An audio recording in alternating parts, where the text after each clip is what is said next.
पिठोरीची कहाणी. आटपाट नगर होतं. तिथं एक ब्राह्मण होता. त्याच्या घरी श्रावणातल्या अवसेच्या दिवशी बापाचं श्राद्ध असे. इकडे दरवर्षी काय होई, ज्या दिवशी श्राद्ध त्या दिवशी सकाळपासून त्याच्या सुनेचं पोट दुखू लागे व ब्राह्मण जेवायला बसण्याच्या वेळेवर बाळंत होऊन पोर मरून जाई. असं झालं म्हणजे ब्राह्मण तसेच उपाशी जात. असं 6 वर्ष झालं. 7व्या वर्षीही असंच झालं. तेव्हा सासरा रागावला. मेलेलं पोर तिच्या ओटीत घातलं. तिला रानात हाकून लावलं. पुढं जाता जाता ती एका मोठ्या अरण्यात गेली. तिथं तिला झोंडिकाची बायको भेटली. ती म्हणाली, बाई बाई, तू कोणाची कोण? इथं येण्याचं कारण काय? आलीस तशी लवकर जा, नाहीतर माझा नवरा झोटिंगी येईल आणि तुला मारून खाऊन टाकील. तेव्हा ब्राह्मणाची सून म्हणाली, तेवढ्याकरिता मी इथं आले आहे. तशी झोटिंगाची बायको म्हणाली, बाई बाई, तू इतकी जीवावर उदार का? मी एका ब्राह्मणाची सून. दरवर्षी मी श्रावणी अवसेच्या दिवशी बाळंत होई व मूल मरून जाई. त्याच दिवशी आमच्या घरी माझ्या आजे सासऱ्यांचं श्राद्ध असे. माझं असं झालं म्हणजे श्राद्धाला आलेले ब्राह्मण उपाशी जात. अशी 6 बाळंतपणे माझी झाली. 7व्या खेपेलाही असंच झालं. तेव्हा मामंजींना राग आला.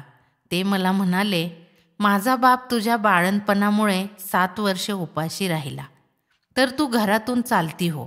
असं म्हणून हे मेलेलं मूल माझ्या ओटीत घातलं आणि मला घालवून दिलं. नंतर मी इथं आले.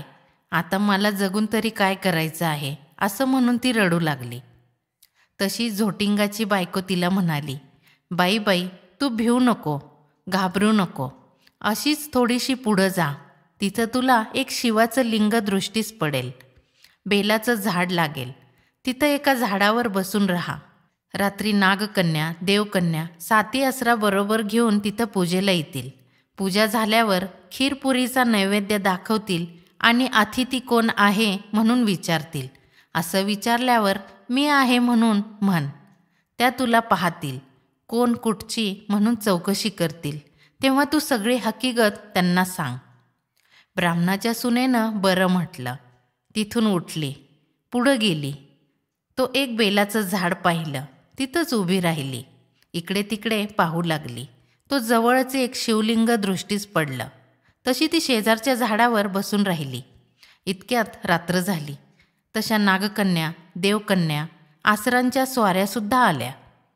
त्यांनी शिवलिंगाची पूजा केली, नैवेद्य दाखविला आणि अतिथी कोण आहे म्हणून विचारलं. त्याबरोबर ती खाली उतरली. मी आहे म्हणून म्हणाली.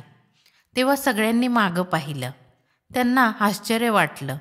तिची कोण कुठली म्हणून चौकशी केली. तिनं सर्व हकीकत सांगितली. नागकन्या, देवकन्यांनी तिच्या मुलांची चौकशी केली. तेव्हा आसरांनी ती दाखवली. पुढं त्यांनी तिच्या 7ही मुलांना जिवंत केलं आणि तिच्या हवाली केलं. पुढं तिला हे व्रत सांगितलं. 64 योगिनींची पूजा करायला सांगितली आणि मृत्यूलोकी हे व्रत प्रगट करायला सांगितलं. तसं तिनं विचारलं, ह्यानं काय होतं?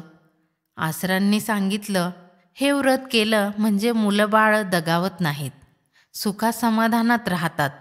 पुढं ती त्यांना नमस्कार करून निघाली. ती आपल्या गावात आली. लोकांनी तिला पाहिले. ब्राह्मणाला जाऊन सांगितलं, भटजी भटजी, तुमची सून घरी येत आहे. त्याला ते खोटं वाटलं. अर्धघटकेनं पाहू लागला. तो मुलं बाळं दृष्टीस पडू लागली. पाठीमागून सुनेला पाहिलं. तसा उठला, घरात गेला. मूठभर तांदूळ, तांब्याभर पाणी आणलं. तांदूळ सुनेवरून आणि मुलांवरून ओवाळून टाकून दिले. हातपाय धुवून घरात आला. सर्व हकीकत सुनेला विचारली. तिनं ती सारी सांगितली. पुढे सर्वांना आनंद झाला आणि मुलांबाळाबरोबर सुखाने ती नांदू लागली. ही 60 उत्तराची कहाणी 5 उत्तरी सुफळ संपूर्ण.